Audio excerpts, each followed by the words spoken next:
ചൈനയുടെ ഇറക്കുമതിക്ക് ചുമത്തിയ നികുതി 10% വെട്ടിക്കുറച്ചു. ഇതാണ് US പ്രസിഡന്റ് ഡൊണാൾഡ് ട്രംപിന്റെ ഏറ്റവും പുതിയ പ്രഖ്യാപനം. ഈ തീരുമാനം ദക്ഷിണ കൊറിയയിലെ ബുസാനിൽ നടന്ന ഷീ ജിൻപിങ്ങുമായുള്ള കൂടിക്കാഴ്ചയ്ക്ക് പിന്നാലെയാണ് വരുന്നത്.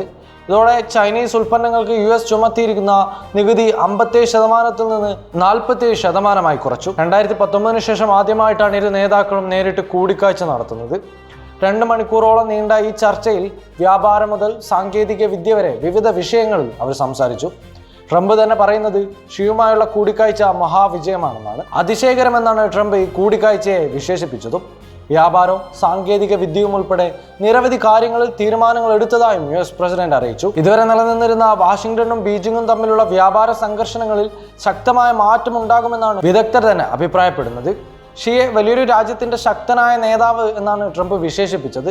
ചൈന US സോയാബീൻ ഇറക്കുമതി പുനരാരംഭിക്കുകയും അപൂർവ ധാതുക്കളുടെ കയറ്റുമതി നിരോധനം നീക്കുമെന്നും പ്രഖ്യാപിച്ചിട്ടുണ്ട്. യുഎസിലെ വൻകിട ടെക് കമ്പനിയായ NVIDIAയിൽ നിന്ന് ചിപ്പുകൾ വാങ്ങുന്നത് ചൈന പുനരാരംഭിക്കുമെന്നും ട്രംപ് വ്യക്തമാക്കി.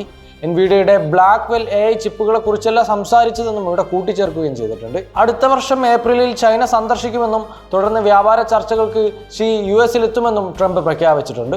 ഫ്ലോറിഡയിലോ പാം ബീച്ചിലോ അല്ലെങ്കിൽ വാഷിംഗ്ടൺ DC-യിലോ ആയിരിക്കും ഷിയുമായുള്ള അടുത്ത കൂടിക്കാഴ്ചയെന്നും ട്രംപ് മടക്കയാത്രയ്ക്കിടെ വ്യക്തമാക്കി. അതേസമയം ചൈനയും തായ്വാനും തമ്മിലുള്ള തർക്കം ചർച്ചയിൽ ഉയർന്നു വന്നിട്ടില്ല. ഉക്രൈൻ യുദ്ധം അവസാനിപ്പിക്കാൻ ഇരു രാജ്യങ്ങളും ഒരുമിച്ച് പ്രവർത്തിക്കുമെന്നും US പ്രസിഡന്റ് പറഞ്ഞു വെക്കുന്നുണ്ട്.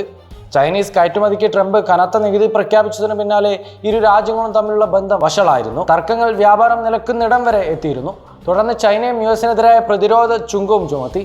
ലോകത്തെ ഏറ്റവും കൂടുതൽ അപൂർവ ധാതുക്കളുടെ നിക്ഷേപമുള്ള ചൈന ഇവയുടെ കയറ്റുമതി അവസാനിപ്പിച്ചത് US-ന്റെ ഇലക്ട്രിക് വാഹന ഇലക്ട്രോണിക്സ് ഉൽപ്പാദന മേഖലയെ ഗുരുതരമായി ബാധിച്ചിരുന്നു. അതുപോലെ ഏറ്റവും വലിയ ഉപഭോക്താവായ ചൈന സോയാബീൻ ഇറക്കുമതി നിർത്തിയതും US കർഷകർക്ക് തിരിച്ചടിയാവുകയും ചെയ്തിരുന്നു. ഈ കൂടിക്കാഴ്ചയോടെ US ചൈന ബന്ധത്തിന്റെ പുതിയ അധ്യായം തുടങ്ങുകയാണോ എന്നതാണ് ഇപ്പോൾ ഉയരുന്ന ചോദ്യം.